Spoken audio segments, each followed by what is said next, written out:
बिस्मिल्लाहिर्रहमानिर्रहीम।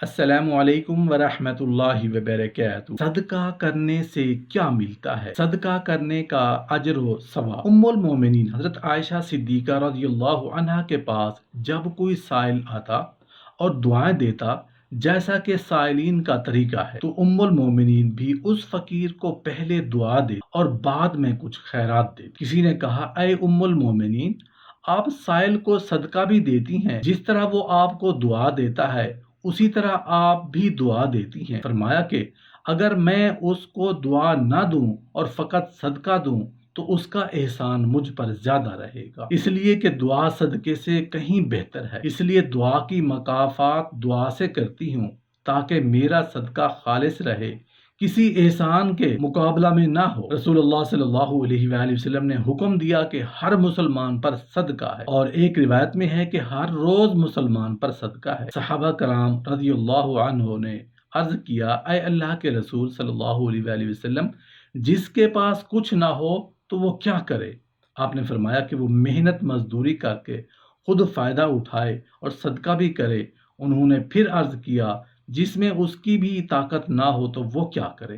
फरमाया, वो हाजतमंदों की मदद करे। उन्होंने फिर अर्ज किया, अगर उसकी भी कुदरत ना हो तो क्या करे? फरमाया, वो नेकी का काम करे और बुराई से बचे, यही उसका सदका है। और एक रिवायत में है कि वो भलाई का हुक्म दे और बुरे कामों से मना करे, ये उसका सदका है। हजरत अबू हुरैरा रज़ियल्लाहु अन्हु बयान करते हैं कि एक शख्स नबी करीम सल्लल्लाहु अलैहि वसल्लम के पास आकर अर्ज करने लगा, अल्लाह के रसूल, कौन सा सदका अजर सवाब में सबसे बेहतर है? आप सल्लल्लाहु अलैहि वसल्लम ने फरमाया, वो सदका जो तंग दुरुस्ती के हालत में हो, जबकि तू खुद भी माल का हरीस हो, तुझे नादारी का अंदेशा भी हो और मालदारी की ख्वाहिश भी हो, ताकि तू सदका करने के लिए उस वक्त का इंतजार करे कि जब दम हलक में आ जाए तो उस वक्त वसीयत करे कि फलां को इतना दे दो और फलां को इतना लिख दो, हालांकि अब तो वो आज खुद ही फलां और फलां का हो। सदका गुनाहों का कफारा है। नबी करीम सल्लल्लाहु अलैहि वसल्लम ने इरशाद फरमाया कि रोजा ढाल है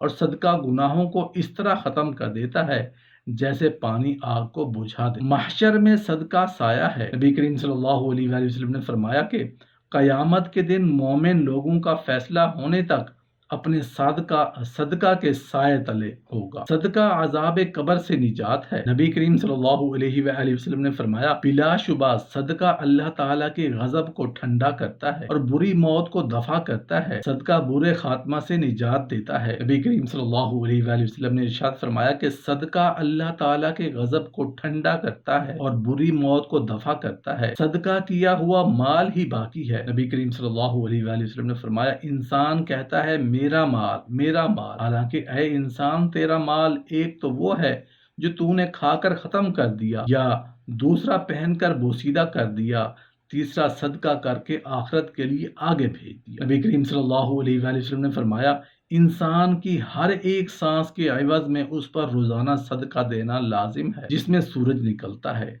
अर्ज की गई, या रसूल अल्लाह सल्लल्लाहु अलैहि वसल्लम, इतना ज्यादा सदका देने के लिए हमारे पास कहाँ गुंजाइश? नबी करीम सल्लल्लाहु अलैहि वसल्लम ने फरमाया कि भलाई के दरवाजे ज्यादा हैं। सुबहान अल्लाह कहना, अल्हम्दुलिल्लाह कहना, अल्लाहु अकबर कहना, ला इलाहा इल्लल्लाह पढ़ना, नेकी का हुक्म देना, बुराई से मना करना, तकलीफ दे चीज को रास्ते से हटा देना, बहरे शख्स को बात समझा देना, नाबीना शख्स की रहनुमाई कर देना, किसी काम के सिलसिला में रहनुमाई मांगने वाले की रहनुमाई कर देना, अपनी टांगों की मजबूती की वजह से कमजोर शख्स के लिए वजन उठा देना, ये सब तुम्हारी तरफ से तुम्हारे नफ्स के लिए सदका है। रसूलुल्लाह सल्लल्लाहु अलैहि वसल्लम ने फरमाया, अपने भाई के सामने तुम्हारा मुस्कुराना तुम्हारे लिए सदका है। तुम्हारा भाई का हुक्म देना, बुराई से रोकना सदका है। भटक जाने वाली जगह में किसी को रास्ता दिखाना सदका है। पत्थर, कांटा और हड्डी को रास्ते से हटाना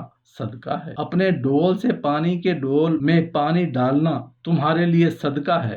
ثواب کی نیت سے اپنے اہل و عیال پر خرچ کرنا بھی صدقہ ہے۔ اچھی بات منہ سے نکالنا بھی ایک صدقہ ہے۔ ہر قدم جو نماز کے لیے اٹھتا ہے وہ بھی صدقہ ہے۔ سب سے افضل صدقہ آپس میں صلح کروانا ہے۔ ہر ملنے والے شخص کو سلام کرنا بھی صدقہ ہے۔ صحیح ابن حبان میں حضرت ابو ذر رضی اللہ عنہ سے مروی ہے کہ رسول اللہ صلی اللہ علیہ وآلہ وسلم نے فرمایا کہ بنی اسرائیل کا ایک عابد و زاہد 60 سال تک اپنے معبد خانہ میں عبادت کرتا رہا۔ ایک روز بارش ہوئی، زمین سرسبز و شاداب نظر آنے لگی۔